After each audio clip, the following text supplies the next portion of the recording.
Good morning and welcome to Farm Factor on Ag AM in Kansas. I'm your host, Conrad Cavis.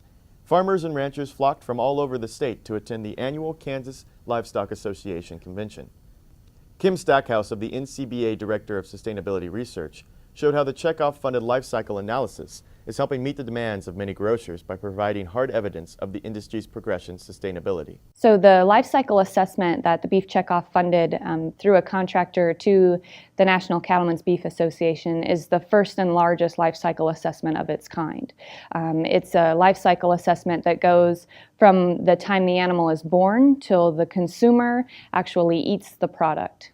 There are 14 sustainability indicators, and it is not just the largest life cycle assessment that's ever been conducted for beef cattle, but the largest life cycle assessment that's ever been conducted in agriculture, and I would argue one of the largest that's ever been conducted.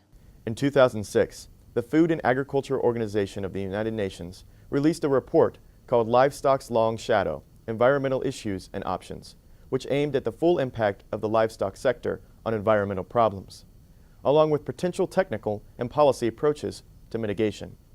So there's a lot of criticism of the beef industry, and that began in 2006 when the United Nations released the report Livestock's Long Shadow.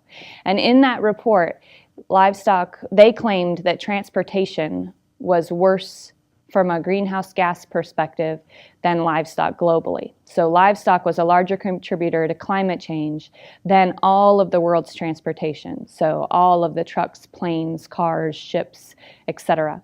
And at that time, the media really took hold of those numbers, those figures.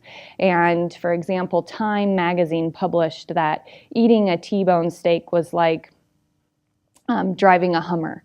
And if you reduced your meat intake, you could improve your individual carbon footprint. And so that was really the beginning of Meatless Mondays and this perceived notion that if you reduced your meat intake, you could improve your overall environmental impact as an individual.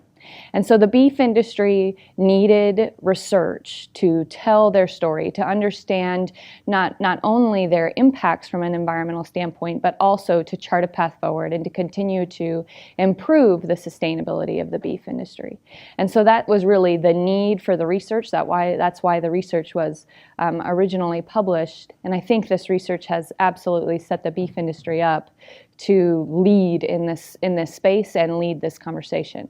In sustainability, we're not just at the table, we're setting the table. And that is a really good place for beef to be, and it's probably one of the more proactive and progressive areas in which we have had the opportunity to work as a contractor to the Beef Checkoff. The results are outstanding, are now helping the cattle industry immensely. Well, it has great results now. I mean, in 6 years to improve your overall sustainability, which includes economic, social, and environmental aspects by 5%, the beef industry has done an absolutely outstanding job. I mean, that is unparamount in a commodity the size of the beef industry with its diversity.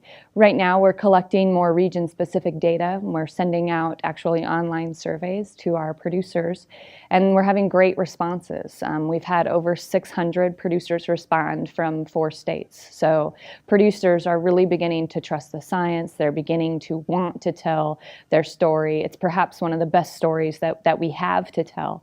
And I think as we get more granular data, we will have even better research to benchmark and to work from, and we have to continue down that path. The BQA Tip of the Day, sponsored by Beringer Engelheim Vetmedica Inc. Hello, I'm Dr. Nels Lindberg with Animal Medical Center and Production Animal Consultation. Today, on our quick tip of the day, we want to talk about withdrawal times. I've got a question for you. I'm curious if you're following your withdrawal times, or if you've ever had FDA come visit you because you've had a residue pop up or they're looking for a residue. What happens when FDA shows up is they've had a residue pop up at the packing plant.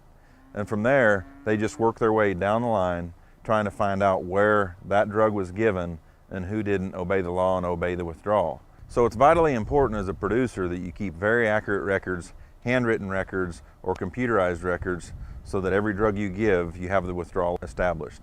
Please don't send animals to the next producer or sale barn without making sure that they are off withdrawal.